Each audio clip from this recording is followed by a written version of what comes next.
Comment augmenter la valeur perçue de ton offre de coaching pour avoir des clients qui te disent au téléphone c'est pas cher et ça, même si tu n'as pas encore de témoignage client. Moi, c'est Augustin Passy, j'accompagne les coachs à devenir visibles pour vendre leur accompagnement en ligne et je partage ici mes 7 années d'expérience sur les réseaux sociaux pour les aider à lancer une marque personnelle authentique et rentable pour vivre confortablement de leur activité en ligne sans avoir besoin de publicité payante ou de prospection. Alors, au fil des années, je me suis aperçu, j'ai observé un cercle vicieux dans lequel tombent beaucoup de coachs au démarrage de leur activité. Tu te retrouves au téléphone avec des potentiels clients qui te disent qu'ils n'ont pas l'argent. Alors tu te mets à douter de ton prix. Donc tu baisses ton prix pour faire plus de ventes, mais c'est là où tu finis par tomber dans un piège.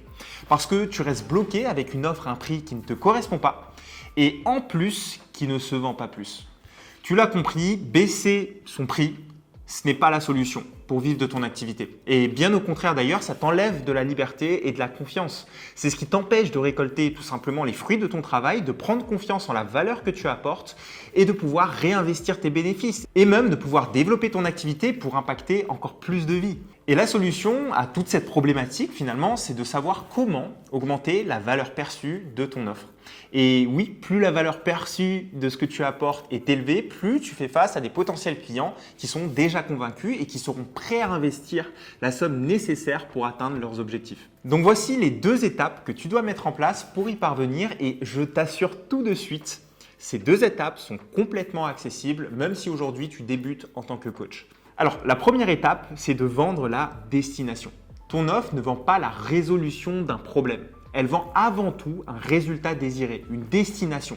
Et c'est la première chose qu'il faut toujours avoir en tête. Maintenant, il y a 2 composantes dans la destination.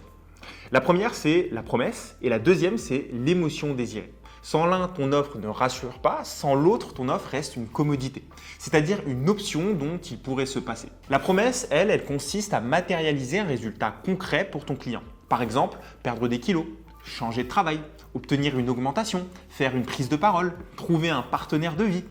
Et sans cette promesse, ton client ne pourra pas justifier son achat et concrétiser le résultat vers lequel tu l'emmènes finalement. C'est comme si tu proposais un voyage à tes clients mais qu'ils ne connaissaient pas finalement la destination.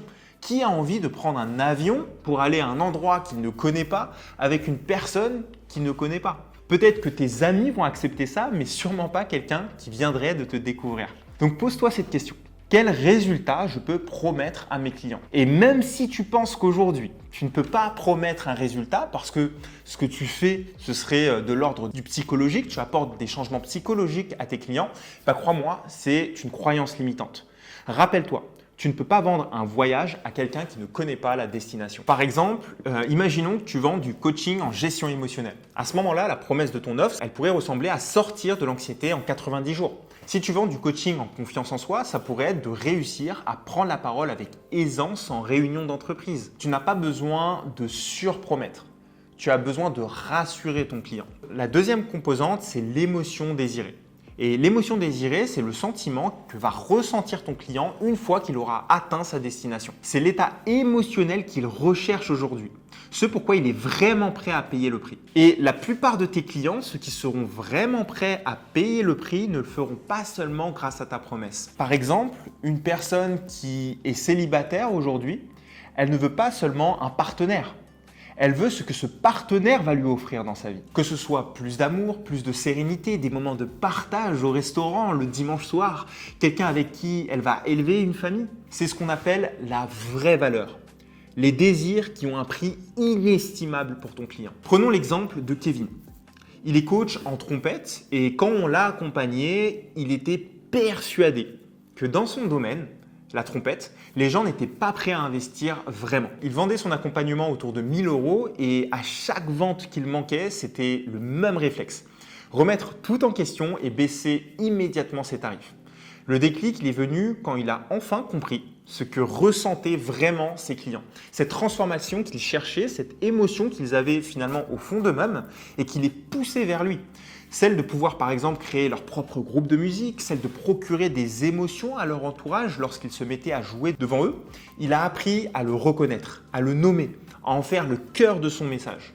Et c'est ça qui a fait qu'aujourd'hui, Kevin vend son accompagnement à plusieurs milliers d'euros chaque mois et surtout qu'il n'est plus dans le doute constant puisque c'est ça qui te limite. Il sait exactement la valeur qu'il apporte et il sait exactement comment la communiquer à ses clients. Donc, ce que je t'invite à faire là, maintenant, c'est de te poser la question suivante. Quelle est l'émotion désirée que ton client va ressentir une fois qu'il aura atteint son objectif? Ces deux composantes, la promesse et le désir émotionnel, à elles seules changent toute la façon dont tu pitches ton offre et donc changent littéralement tes ventes. L'étape numéro 2 pour augmenter la valeur perçue de ton offre, c'est de t'écarter de la concurrence. Et t'écarter de la concurrence et devenir l'option la plus séduisante pour tes clients. Écoute, des centaines d'autres coachs peuvent dire exactement la même chose que toi. Et ça, c'est la dure réalité, mais qu'il faut accepter. Mais par contre, ce qu'ils ne pourront jamais être, c'est toi. Avec ton histoire, tes valeurs, ta propre vision du monde et ta personnalité. Par exemple, si on pense à l'iPhone. Pourquoi la plupart des gens ont un iPhone aujourd'hui? Crois-moi, ils ne se posent même plus la question. Ils ne comparent même pas les aspects techniques avec Samsung ou Google parce que Apple a créé bien plus qu'un produit. C'est un univers dans lequel tu rentres. iPhone n'a pas besoin de crier partout qu'il est le meilleur, qu'il a la meilleure caméra, les meilleures batteries. Et d'ailleurs, ce n'est même pas le cas. Les appareils ne changent même pas année après année.